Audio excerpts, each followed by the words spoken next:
Hey guys, it's Lotus and welcome back to another video. Happy New Year's guys! Happy 2022! It's January 1st and it's the beginning of a whole new year. So I decided to decorate a little bit. We've got some festive balloons. You can see it says 2022 over here. And I've got these cool little glasses. I tried actually putting them on, but they wouldn't sit straight, so they're gonna just rest on my forehead. Yeah. But, you know, some nice festive glasses for my reading. Anyway, today we're going to continue on with our read-along of Urha, so let's jump right into it. Chapter 74, This Venerable One's Fault. ... Moran was dumbstruck. A long while passed before he snapped out of it, entire face bright red as he waved his hands frantically. No, I don't know. This isn't mine. Where did my handkerchief go? Oh God, how am I gonna get out of this one? He stared at that square of silken cloth with a high-tongue flower sewn in a corner, but couldn't for the life of him remember why he even had it. He racked his brain in a panic, then suddenly smacked his head. What is it? I remembered! Moran let out a breath of relief and took the handkerchief back from Shimei's hands with a smile. Sorry, this handkerchief isn't mine, so I can't give it to you. Shimei, ... But I didn't even say I wanted it to start with. But it's not Shizun's either. It's not like everything with a high tongue on it is Shizun's. Moran folded the handkerchief neatly and tucked it back into his robes. Beyond relieved that he hadn't accidentally taken Shizun's handkerchief. It's Xiangshia's. Shimei looked thoughtful. Xiangshia's? Since we've been living together these last few days, maybe I grabbed the wrong one from the drying rack this morning or something. Haha, how embarrassing. It's no big deal. Shimei smiled gently and stood up. It's getting late. We should go pick up Xiangshia's. They left the house and headed for the cave. They didn't get far before Shimei started slowing down. It wasn't too obvious at first, but then he stumbled on a rock and would have fallen if Moran hadn't reacted quickly and caught him in time. Moran was shocked at how pale he looked. What's wrong? It's nothing. Shimei took a deep breath and said, I didn't eat much for lunch. Just feeling a little faint. Nothing a bit of rest won't fix. But the more he tried to gloss over it, the more Moran worried. Now that he thought about it, Shimei wasn't great at light footwork, and everything here at the Peach Blossom Springs, from food to clothes, cost feathers. He always made sure to give Shimei feathers before, but he had been locked up for some days, and Xuemeng was too thoughtless to take care of anyone. Moran got more concerned the more he thought, so he pressed. You used to skip lunch all the time back at the sect too, but I've never seen you in such a state before. Am I to believe that you're like this after missing just one meal? Tell me the truth. When was the last time you ate? Moran's expression grew even darker after his refusal to answer. He grabbed him and started walking in the opposite direction. Shimei fretted, Aran, where are we going? Where the food is, Moran said sharply. But there was only worry in his eyes when he turned around. Why didn't you take care of yourself while I was gone? You're always thinking about everyone else and putting others first. But what about yourself? Have you ever thought about yourself? Aran. He dragged Shimei all the way to a tavern. Normally, Shimei belonged to the healing division and shouldn't be here in the attack division area without a token. But anxiety had been high ever since the incident with 18, so the Feathered Tribe lifted that restriction to ease things. What do you want? Order whatever. Anything's fine. Shimei seemed a little guilty. Sorry, I wanted to come help, but ended up getting in the way instead. No need for things like sorry between us. Moran flicked his forehead and gentled his tone. Go ahead and order. I'll pay for it and then you can take your time eating. Shimei looked at him. What about you? I have to go pick up Xiangshia's.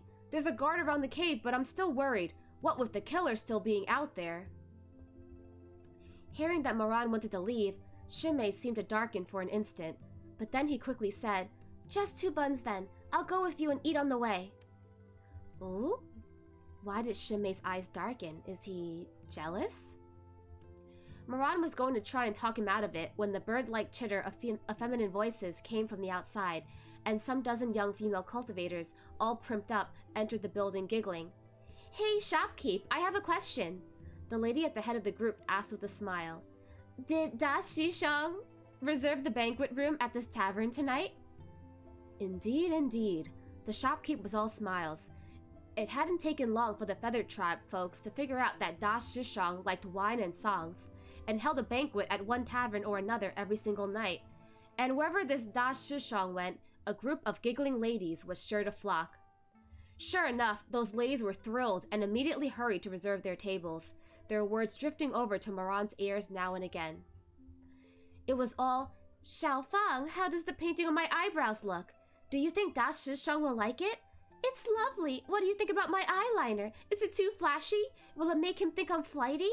And stuff like, "You're so pretty. Da Shishang will like you for sure. Yesterday, I saw him look at you quite a few times already." "Ayya, stop teasing me. If only. Da Shishang's type is definitely someone like Jie, who is so refined and well-read." ... Even in such troubled times, these people would still flutter about thus over some guy. The corner of Murad's mouth twitched, and he turned to Shimei. "Buns it is, then. Let's grab and go. I'll worry if I leave you here alone in this cave of carnivorous beasts." Looking at his expression, Shimei couldn't help shaking his head with a light laughter. The tastiest thing on the menu here was their big, drool-worthy meat bun. Moran bought 10 at once and gave it all to Shimei. Glancing over at Shimei nibbling happily on the buns as they walked, Moran could finally relax a little. No one expected the bun to do Shimei in. His stomach was already weak to start with. To suddenly eat an oily bun after having had nothing in him for so long, it started hurting in no time. Now, Moran really couldn't leave to go pick up Shashidi. He carried a pale and sweaty Shimei back to the Dew-Sip Pavilion in a frantic rush and laid him down on the bed he had just tidied, then rushed out to ask for a physician. "Oh no, Moran forgot about the soup that Shasuni was making." After some medicine and warm water, Moran sat by the bed filled with self-blame as he looked at Shimei's pallid face. "Does it still hurt? Here, I'll rub your tummy." Shimei's voice was quiet and weak-sounding. "No need. It's okay." But Moran's large and well-defined hand had already reached over, kneading gently through the quilt. Maybe because the pressure was just right and it felt good, but Shimei didn't protest. His breaths evened out under the attentive kneading, and he fell asleep. Moran stayed until he was sound asleep before getting ready to leave. But his hand was caught before he even got up. Moran's eyes, black with a tinge of purple, widened. "Shimei?" "It hurts. Don't leave." The beauty on the bed still had his eyes closed and seemed to be sleep-talking. Moran stood locked in place. Shimei never asked anyone for anything. It was always him helping others without any expectation of the same in return. Only while asleep would he plead with Moran to stay in such a soft voice. So he sat back down, gazing fondly at that face he yearned for day and night while continuing to massage his stomach. Outside the lattice window, petals of peach blossoms drifted lazily as the sky darkened. By the time Moran suddenly remembered that he had told his little Shudi he'd be back for dinner, it was already midnight. "Oh no!" Moran jumped to his feet, smacking his head over and over. "Oh no, oh no, oh no!" Shimei was already deep in slumber by then. Moran dashed outside and was about to sprint to the cave when a blue light flashed in the sky and Xuanji Elder descended from above with a child in his arms, the child holding a little clay jar. "Xuanji Elder!" Xuanji shot Moran a reproachful glance. "What happened? Didn't you say you were going to go pick him up? If I hadn't been concerned and gone to check after all, my disciple would have had to wait till dawn in that cave." "This disciple was wrong." Moran lowered his head, but then couldn't help lifting his eyes to look at Chuaning. "Shudi." Xuanji put Chuaning down. Chuaning, still holding that clay jar, looked calmly at Moran. "Have you eaten yet?" Moran hadn't expected that to be the first thing he would say, and could only reply dumbly, "Not yet." So Chuaning walked over and offered him the jar, saying mildly, "Have some, it's still warm." Moran stood there motionlessly for a while. By the time he came back around, he had already pulled the little guy along with his clay jar into a hug. "Okay, I will." That silly child was worried that the soup might go cold and had taken off his outer robe to wrap around the jar. His small body felt a little cold in Moran's arms. Oh no, is Shizun gonna catch a cold again? Moran pressed their foreheads together, nuzzling softly, and for the first time in 2 lifetimes, he spoke these words and meant them. Sorry, it was my fault. They bid Xuanji goodnight and went inside the house. The outer robe was too wrinkled to wear anymore, and Moran worried that his shidi might get cold, so he went to the inner room to find him a blanket.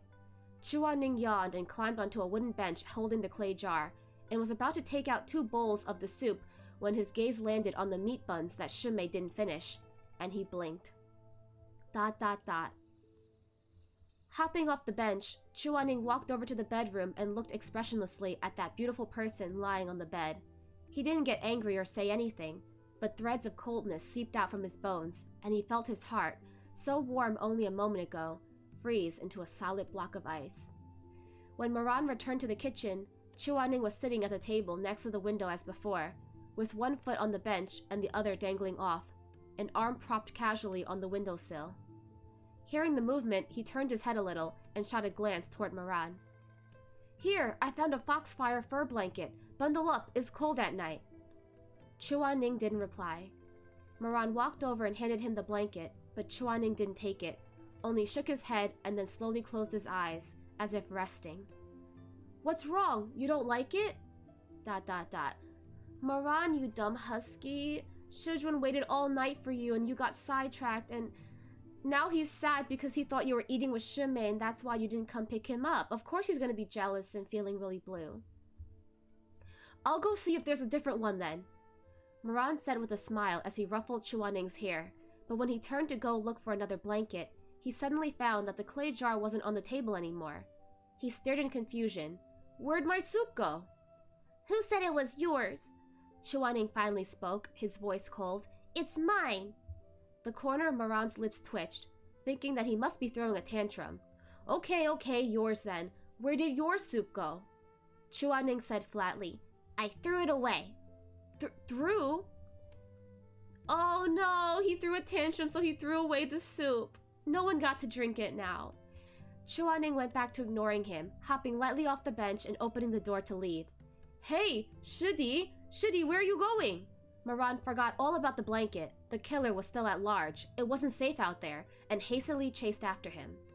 He saw that the little clay jar under the peach blossom tree. It hadn't been tossed out after all. Moran let out a breath, thinking that it was his own fault to start with. Little Shidi was probably just trying to hold back his grievances earlier, then couldn't hold back anymore and got mad after all, and he had every right to be mad. So he walked over and sat down next to Chuaning. Chuaning sat under the peach blossom tree, holding his little clay jar and ignoring Moran. He opened the lid, took out a ladle bigger than his face, and tried to reach in with it, but it wouldn't fit and he threw the ladle in a fit of anger. The ladle struck the ground with a crack and broke into pieces, and he sat there holding the jar in a daze. Moran, with his head turned sideways and cheek propped up, suggested, Just drink right out of it. It's just us two here anyway. No need to be embarrassed. ...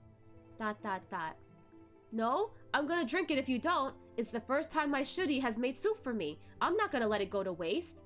He teased and reached for the jar with a grin. To his surprise, Chuaning slapped his hand away. Get lost! ... Moran blinked, feeling a bit of deja vu from this exchange, but then scooted back over with a grin on his thick face. Shudi, I was wrong. Please don't be bad anymore. I was gonna go pick you up long ago, but your Mingjing Shishang suddenly fell sick, so I got delayed.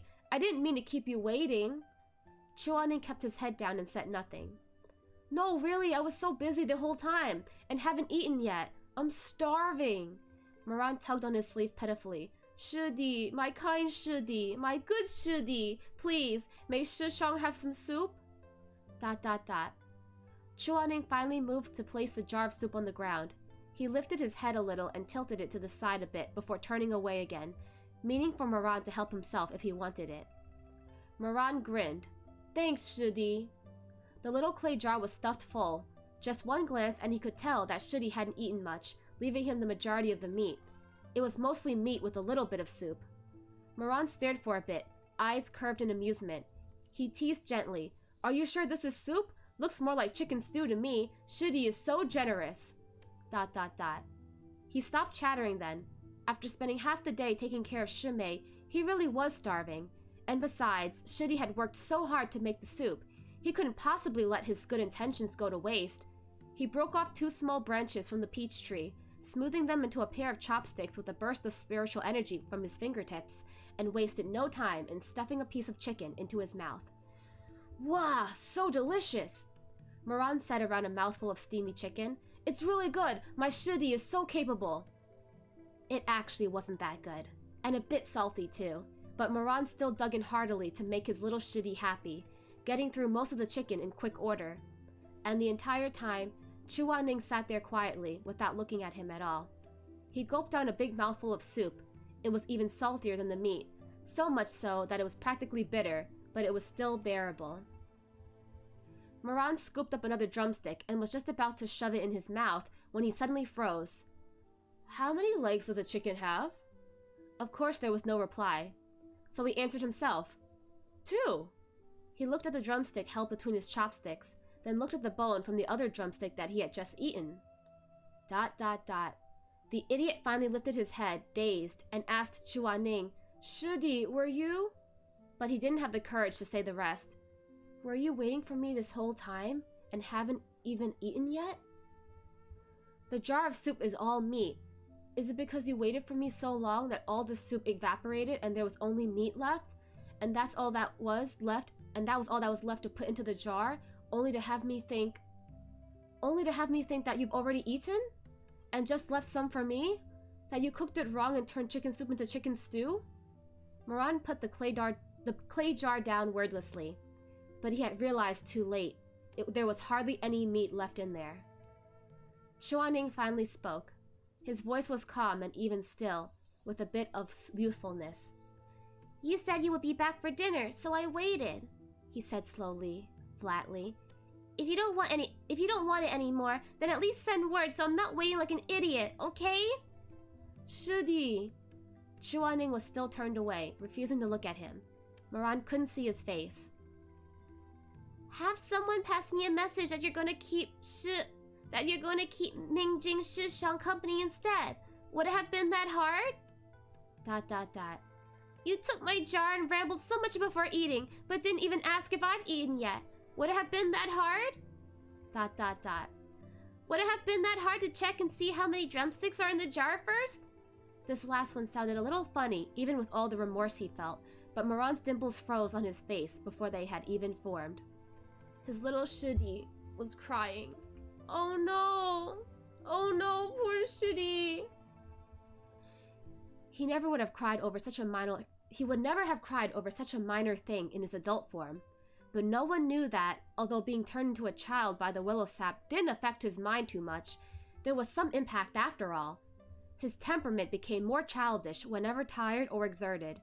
This hidden property of the sap was extremely difficult to detect, so neither Madame Wang nor Tanlang Elder noticed when taking his pulse. I also feel hunger and sadness. I'm only human too.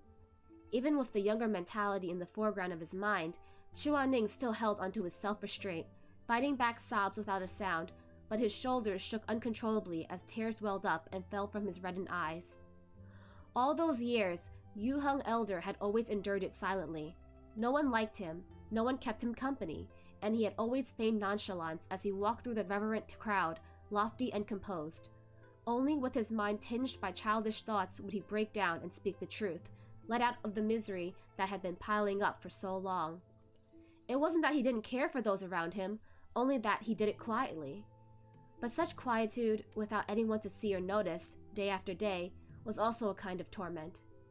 Watching the minute trembling of his little Shidi's shoulders, Moran's heart clenched and he reached out to soothe him, but his hand was slapped away before it even made contact. Shidi! Don't touch me! Chuaning always put up a strong front, regardless of age. He firmly wiped away his tears and stood up. I'm going to bed. You can go keep your Shidi company. Just stay away from me. ... In his indignation, he even forgot that Shimei was older than Moran. Moran opened his mouth to say something, but Chuaning had already left.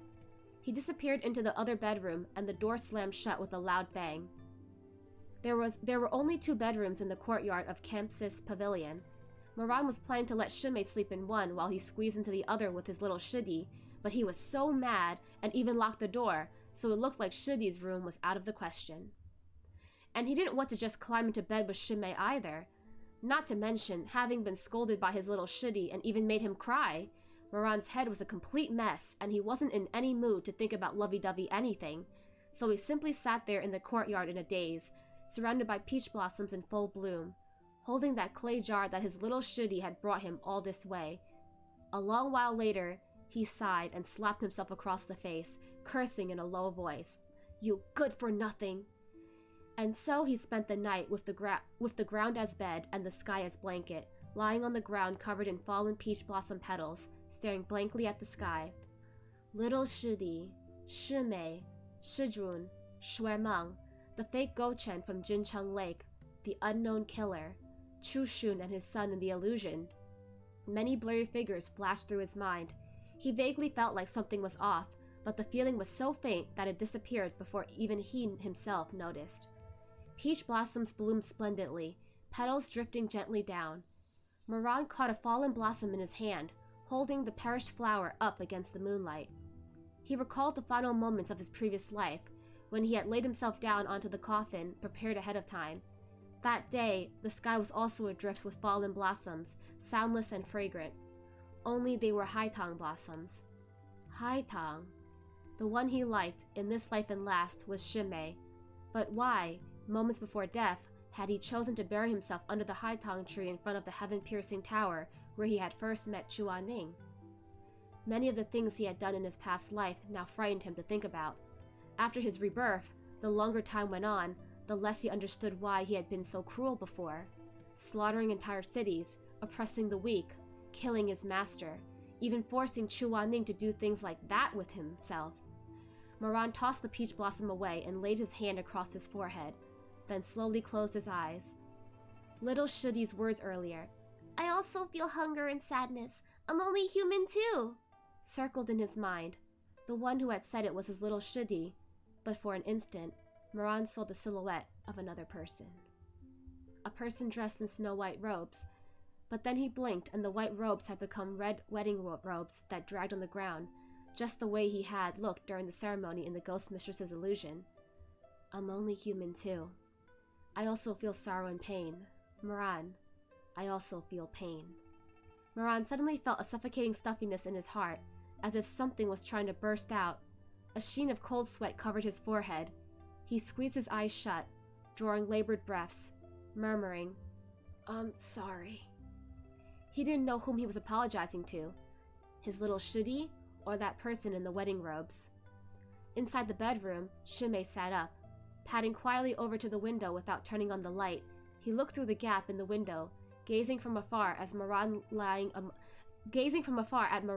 amongst the fallen petals with an arm wrapped around the clay jar, his eyes dark, thoughts unknowable.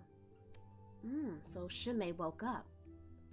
But he didn't call out to Moran? What is he thinking?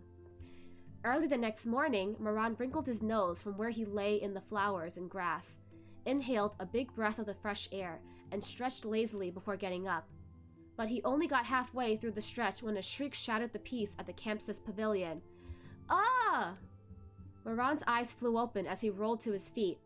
The sight before him made his blood run cold, and all he could do was stare in shock.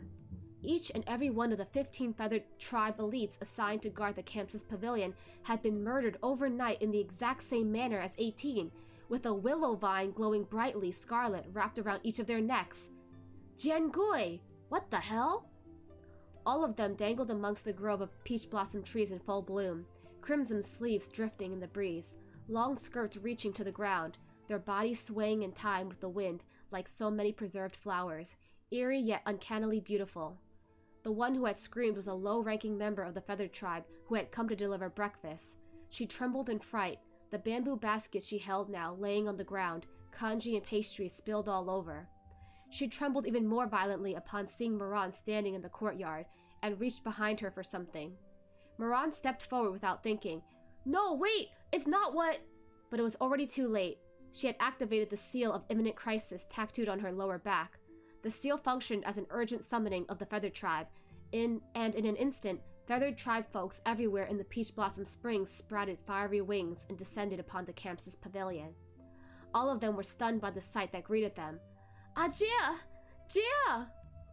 After the initial shocked silence, they burst into screams and wails. The commotion drew all the cultivators over as well. Shock and suspicion, anger and grief surrounded the campus pavilion in no time.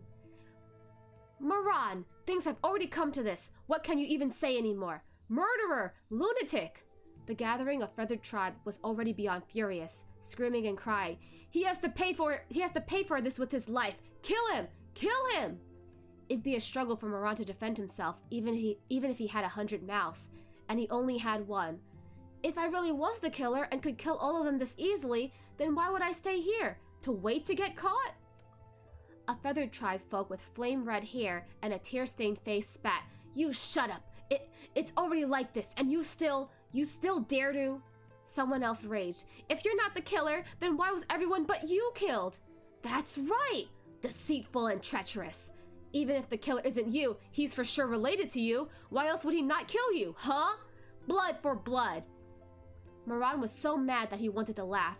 He had slaughtered wantonly in the past life, and hardly anyone ever dared to say something like blood for blood to him. Yet now, when he truly wasn't the killer, he was being accused to the high heavens. This world was really so... He closed his eyes for a moment and was about to say something when a crimson light shot through the sky. The elder immortal of the feathered tribe descended lightly from the cloud and scanned her surroundings coldly, expression exceedingly dark. Mo Wei Yu. Elder immortal! The elder immortal stared him down for a while, then walked over to one of the corpses and lifted the blood-stained willow vine wrapped around its neck. Where's your weapon? Take it out and show me. ... Are you refusing? Moran let out a sigh. His weapon was Jiangui, who knows how many people had already seen it during training, and a bunch more saw when 18 was killed. If he were to take it out now, it will be compared with the willow vines around the necks of the murdered guards, and no doubt used to implicate him. But if he refused, then it would look like he had a guilty conscience. A scarlet blaze appeared with a whoosh in his palm as Jiangui took form, coursing with a fiery, crackling flare. Feel free to look, Elder Immortal. End of chapter 74. Wow, wow, wow. That was a long chapter. Okay, so Moran went to take Shimei to get something to eat because Shimei had not eaten all day. And then he got sidetracked because Shimei started to not feel well, and he put Shimei to bed and stayed with him and held his hand and massaged his tummy until he fell asleep. And then because of that, Moran forgot all about Shasini. Shasini had been cooking the stew all night, waiting for Moran to come back so they could eat together. And so Moran, finally only remembers when it's too late. And Shasini had already packed up everything and was holding the clay jar with the soup in his arms. And of course, I understand why Chuaning would be upset. He thought that, Moran had been taking care of Shimei and spending time with him, which is why he didn't come to pick him up, thinking that, of course, Moran would prefer Shimei over me. And then Moran, the dumb husky, forgot to ask if Chuaning even ate anything. He just ate the entire stew by himself. And then our poor Shasini started crying. Like, Chuaning doesn't cry often. He doesn't like to let his emotions run free. And so for him to let tears fall, you know that he was really, really feeling bad. And so, Moran, come on, man. Come on. How could you do that to your poor Shudi, okay? Also, guys, do you think that Shimei's acting a little sus? Right? I don't know. He woke up right after he saw Moran outside. Like, was he faking being tired and full? Or did he just happen to wake up? I don't know. Shimei, I got my eye on you. That's a little sus, the way you're acting. Okay. Well, let's continue on with chapter 75, right? Okay. Chapter 75. This venerable one is illiterate. Deal with it.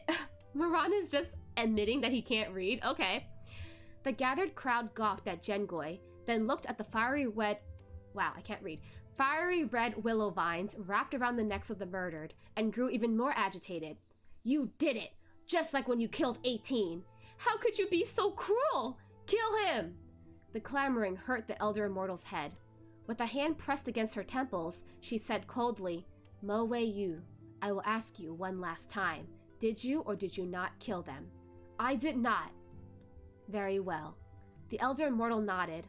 Moran let out a breath, thinking she was going to let him go, and was just about to express his gratitude for her wisdom and righteousness when she lifted a hand in a gesture of indifference and said in an ice-cold tone, "This person has committed myriad transgressions and refuses to admit to his crimes. Seize him." When Shimei came out after washing up and getting dressed, he saw Moran being restrained with magic by over a dozen high-level feathered tribe folks, while another tied his wrists with a mortal binding rope. Wait, yeah, if Shimei and Shasini were both in the house, then neither of them heard all of the feathered tribe folk being murdered? What are you doing? All color drained out of Shimei's face as he hurried to Moran's side. What happened? No one replied, but the corpses swaying eerily between the peach blossoms was answer enough. Shimei drew in a sharp breath and took a step back, bumping into Moran's chest. "Aran!" "Don't panic, calm down." Moran kept his eyes on the elder immortal while whispering to Shimei, "Go get Uncle and Xuanji Elder." With the situation like this, these feathered tribe folks might not be open to reason, and if they decided to rip him apart no matter what, he had zero chance of winning, not with his current abilities. He needed Xue Zhengyang and Xuanji to step in as soon as possible. Shimei left, and Moran stood alone against those faces twisted by rage, gaze steady as he glanced them over one by one. Puh! A gob of phlegm suddenly flew out of the crowd toward him. Moran moved to dodge, but the feathered folk who had spit it was too close, and it caught him anyway. He turned around slowly and came face to face with a pair of scarlet eyes. "You killed so many people, and you dare to call for help? I'm going to put you down right now!" With that, a fiery blaze gathered in his palm and hurtled directly toward Moran. Moran stepped back and to the side, the scorching blaze singeing his bangs as it shot past him and crashed into the peach tree behind him, snapping the sturdy trunk in half. Thud! The peach tree fell over, flowers scattering all over the ground like snow in the wind. Moran looked at the tree on the ground, then turned to look at the attacker.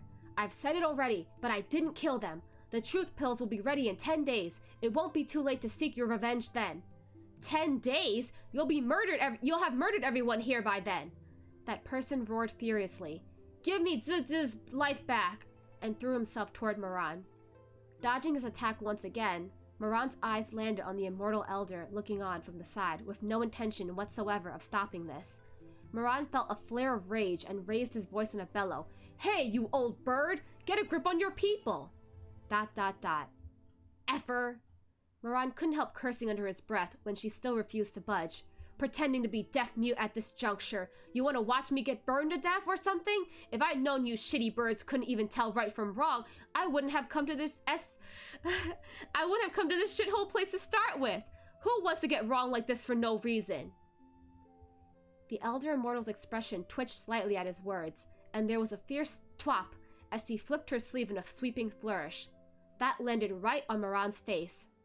The feathered tribe may look like humans, but their way of thinking was quite different. In the cultivation world, even the head of a small martial hall, much less the leader of an entire tribe, wouldn't jump to conclusions without definitive proof. But the feathered tribe was half beast after all, and their blood ran thick with beast-like nature. The color of the elder immortal's hair changed from black to bright scarlet, with what looked like steam rolling with each strand. Her eyes opened wide in a glare, and she said darkly, "Whom is your master? To produce such an uncouth disciple? Watch your mouth!" At her words, the other feathered tribe folks began to shriek one after the other and close in on Moran with murder written in their scarlet eyes. Whoosh!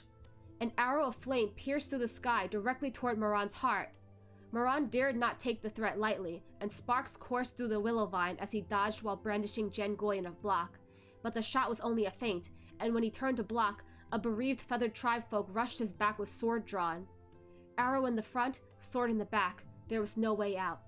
These half-beasts meant to kill him right here.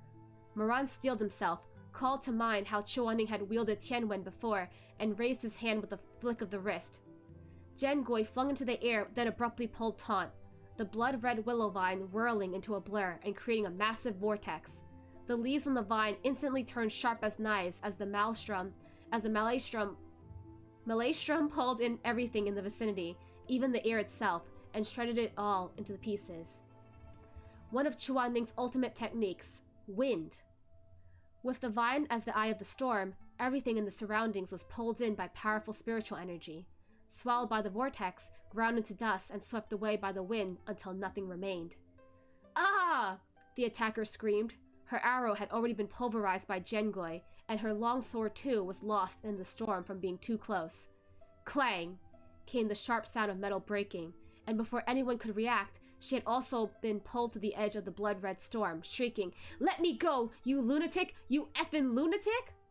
The elder immortal flew into a rage at seeing her own people in danger, red robes fluttering as she rose into the air. A brilliant red crystal of high purity appeared in her hand, and her sleeves billowed as she channeled spiritual energy into it. Instantly, a frenzied gale picked up, sweeping clouds along and flattening grass and trees alike. The image of a fire phoenix blazed into being behind her. Her eyes were a dull, unsettling red, and that originally beautiful face was now twisted. "Bastard," she hissed, "still not standing down? You've even called out your phoenix. If I stop now, wouldn't that just be asking for death?" The phoenix cast a massive shadow over Moran, its fiery reflection dancing around his face, across his face. "You should stop first, then I will." "You..." The elder immortal rose even higher into the air. "Have..." Her blood-red eyes stared Moran down as she spit out every syllable. "No right to make demands of me." An explosive sound came from above. Then the phoenix dived toward Moran with a screech. Bang! Another deafening sound, louder than the last, like the awakening of an ancient dragon from its 1,000-year slumber, smashing through stone and earth to burst forth from the depths of the ground. The phoenix was met by a golden light, the force of their impact sending shockwaves through the air. The weaker members of the feathered tribe shrieked as the gales knocked into them, some even spitting blood as they were tossed out dozens of feet away. The tempest swept through Campus Pavilion, instantly obliterating trees and buildings alike into level ground. When the dust settled, there was a slender, familiar figure in the air, shielding in front of Moran. Shizun! Robes white as snow, sleeves billowing in the wind. Hearing the call, his face turned slightly, expression cold and composed as ever, phoenix eyes sweeping over Moran where he was kneeling on the ground. Chuaning's voice was cold and deep, like clear water from the well on a hot summer's day. "Are you injured?" Moran was too stunned to even react, eyes wide and mouth opened in shock. ... Chuaning looked him up and down, didn't find any obvious injuries, so turned back to the elder immortal. "Weren't you asking whom his master was a moment ago?" He released his terrifyingly strong spiritual energy and slowly descended to the ground. He said coldly and simply, with not a single word more than he had to say, "Chuaning of Shisheng Peak, show me your best move." What? Chuaning frowned. "Looks like these bird people don't understand politeness. Fine by him, he was out of patience anyway. I said I am his master." A pause, "And I don't remember giving you permission to hurt my disciple." The elder immortal may be called an immortal, but it was only because of her noble bloodline. She was far from being an actual immortal. In their exchange just now, her phoenix was shattered by Chuaning, and her arm was slashed by Tianwen. She wore a sour expression as she held her arm, black-colored blood seeping from between her fingers. How dare you, a mere mortal! Also, who let you into the Peach Blossom Springs? How did you even get in here?" She was almost crazed. "You conceited..." Thrash! Tianwen appeared with a summon and lashed right across her face, splitting the corner of her lips and spilling blood.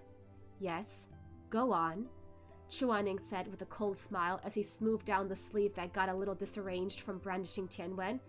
Then he grabbed Moran by the collar and dragged him up with one hand, eyes never once leaving the elder immortal this entire time. "You were saying? I'm a conceited what?" How dare you? You..." "Why wouldn't I dare?" Chuaning looked at her, unimpressed. "What would I be afraid of?" He paused, then dragged Moran over. "Listen up. This person is mine. I'm taking him." Moran hadn't even recovered from his shock at Chuaning's sudden godlike descent, yet when he was smashed into smithereens by "this person is mine." Shizun! "Shut your trap." Chuaning's eyes were impassive as ever, but Moran could clearly see the anger simmering in his eyes. All you ever do is bring me trouble. Can't do anything right. The lecture was punctuated with a slap to the back of his head. Then Chuaning took off into the air with Moran in tow, and was already some dozens of feet away in a single leap. By the time Moran realized what was happening, they were already at the barren outskirts of the Peach Blossom Springs. Shizun, my Shudi is still back there! Chuaning glanced at him and let out a cold humph at the panic on his face. Shudi? The one named Sha? Yeah, he's still at the campus pavilion. I have to go save him. Chuaning lifted a hand to interrupt. I already sent him to Xuanji with the spell. There's no need to worry. Moran finally let out the breath he was holding and lifted his eyes to look at Chuaning. Shizun, why? Why are you here? Chuaning was woken up by the commotion outside his room, and seeing that the situation was dire, quickly took one of Tanlang's pills to temporarily regain his normal form. But he couldn't tell Moran that right now, so he only said coldly, "Why can't I be here?" before lifting a hand and forming a golden high tongue on the tip of a finger. Flowers withered outside the melancholy tower. A spring breeze through the night down to the Qiantang River. Chuaning lowered his eyelashes and blew gently at the flower bud, which bloomed instantly with a flourish of light resplendent. He flicked his slender fingertip and commanded quietly, "Seek." The high-tongue flower drifted away with the wind and disappeared into the forest. Moran asked curiously, "Shizun, what spell was that?" "Flower toss." "What?" "Flower toss." Chuaning's expression was totally serious, without the slightest hint of a joke. It didn't have a name, but since you asked, I gave it one just now. Moran, ... This person cannot possibly be this lazy. Sect leader already told me what happened. Chuaning gazed in the direction where the high tongue had gone, voice deep and cold as ever, like jade in the flow of a stream. The person behind this is likely the same one behind the incident at Jincheng Lake. I'm afraid that Zhenlong chess formation has been set here at the Peach Blossom Springs as well. How could that be? Moran was startled. He excelled at Zhenlong chess formation in the previous lifetime, and when 18 was killed, he had already checked for signs of its use. This forbidden technique was always accompanied by the stench of blood. Once unleashed, killing was inevitable. So one only had to look for seemingly unfounded yet intense resentful energy to know if Zhenlong chess formation had been deployed in the vicinity. If that mysterious person had indeed used this forbidden technique again, he would have had to pull it off perfectly for Moran to be unable to detect it. There was a tinge of suspicion in the look Chuaning threw him, and Moran hurried to explain, I mean, they're all half immortal here at the Peach Blossom Springs. How could they not know if a forbidden technique had been used here? Chuaning shook his head. That person had already shown themselves to be capable of controlling all of the ancient spiritual beasts at Jincheng Lake. Although spiritual beasts are nowhere near holy beasts in terms of strength, they are equivalent to demi-immortals. Since he could control Jincheng Lake back then, he is very likely doing the same at Peach Blossom Springs right now. I see. Moran lifted his head, a bashful grin on his face framed with dimples. Shizun, what does equivalent mean? Chuaning, ... Of course, Moran has to break the moment by asking a question. End of chapter. Okay, author's notes. System hint. Good afternoon, your friend little boy Sha Sini has gone offline, and your friend Beidou Immortal Chuaning has come online. If you have any difficulties and require help, you can summon him to your side. If a battle is required, Chuaning is not responsible for footing the cost of collateral damage.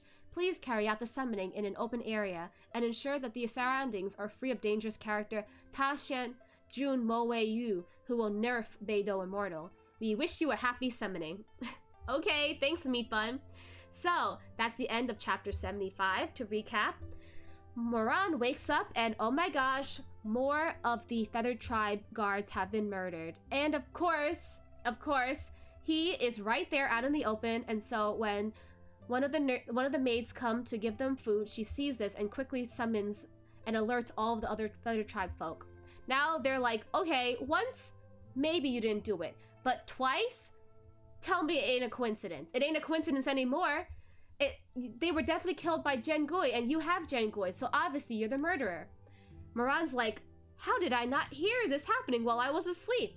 Also, was it Zhenlong chess formation? But I would have noticed because I excel at that. So of course, he's not doing so favorably in anyone's favor, and this time the Feathered Tribe Immortal does not believe him, and they also take the initiative to attack him themselves.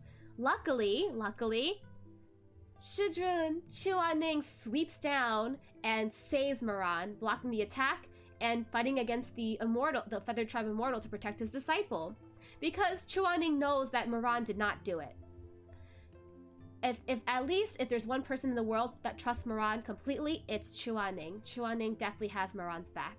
And so Moran is just flabbergasted because he did not expect his Shizun of all people to come save him. And to even call him, "This is my person." Wow, Chuaning, so straightforward. I love that. I love that. Moran, I want Moran to be more flustered in the presence of Beidou Immortal. But yeah, so Chuaning saved Moran in the nick of time, and they are trying to figure out right now who could be behind this. They're pretty sure it's the same person who activated the Zhenlong chest formation at Jincheng Lake, but they don't have a trail to follow.